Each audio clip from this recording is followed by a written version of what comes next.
কোথায় কোথায় সরস্বতী মা, তার সঙ্গে বুদ্ধদেব, বাবারে বাবা, তার সঙ্গে মহাদেব, আবার হনুমান ঠাকুর একসঙ্গে, আবার বিঘ্নদাতা একসঙ্গে কোথায়? গাইস, আশা করি ভালো আছেন, সুস্থ আছেন। একটা মজাদার সুন্দর একটা ব্লগ নিয়ে চলে এসেছি পাহাড়ি এলাকায়।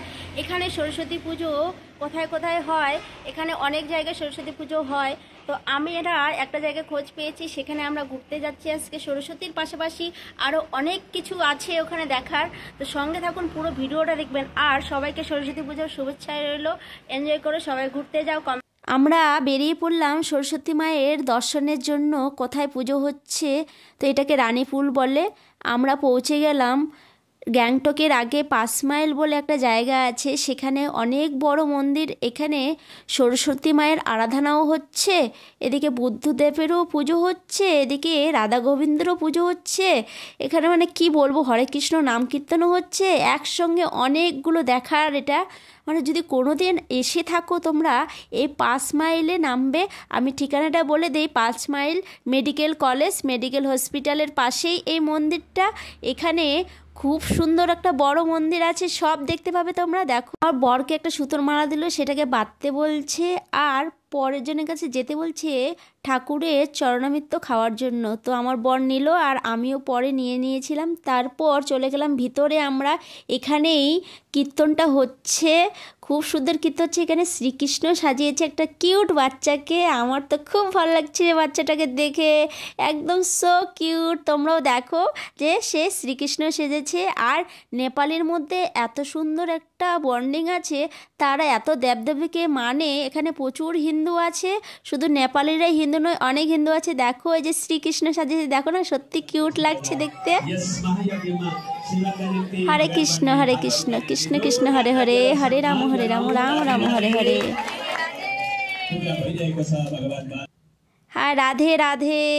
এখানে নাম কীর্তন করে শুনে আমার খুব ভালো লাগলো।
এখানে আমরা ঘন্টাটা একটু বাজিয়ে নিলাম। চারিদিকে শুধু ঘন্টা বাজানো, মাকে জাগ্রত করার জন্য। তো আমিও একটু বাজিয়ে নিলাম ঘন্টা।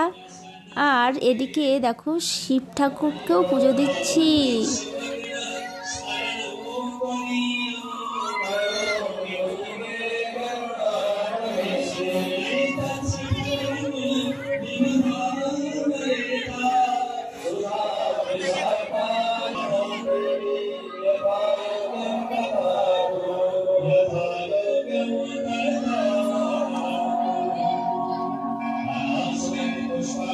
আমার বর শিব ঠাকুরের ভক্ত আর হনুমান ঠাকুরের ভক্ত ও। তো ও একটু আরতি করলো। আর মহাকুম্ভ মেলায় আমরা যেতে পারিনি, এটা একটা দুঃখ ছিল মনে। তো কি হয়েছে, ভগবান শিব ঠাকুর আমাদের, যে মহাদেব আমাদের এতটা কি বলবো কৃপা করেছে যে আমরা যেতে পারিনি। কিন্তু এখানে আসার পর এই যে জলটা দেখছো, বললো এই গঙ্গার জলটা মাথায় দিয়ে মনে হচ্ছে মহাকুম্ভে আমরা চান করলাম।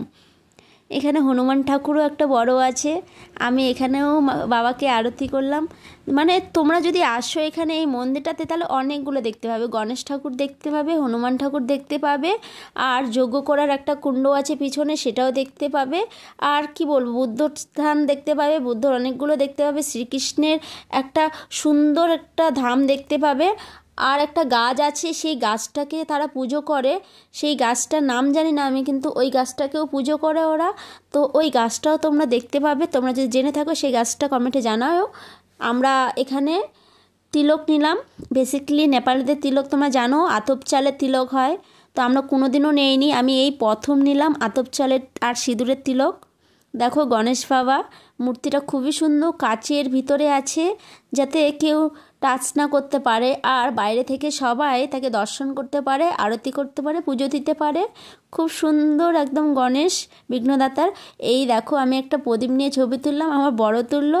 এই দেখো এই গাছটা, এই গাছটাকে সবাই পুজো করছে। গাছটার ভিডিওটা করা হয়নি, কিন্তু এই যে পাতাটা দেখছো এই পাতাটার নাম জানি না আমি। আর ছেলেটা কিভাবে করে গেল, ঘন্টাটা বাজায় গেল, দেখলে দুষ্টু ছেলে কোথাকার। পরের ব্লগে দেখা হচ্ছে, টাটা বাই। কেমন লাগলো জানিও অবশ্যই কমেন্টে সবাই। এইখানে অবশ্যই আসবে, মেডিকেল কলেজের পাশে এই মন্দির।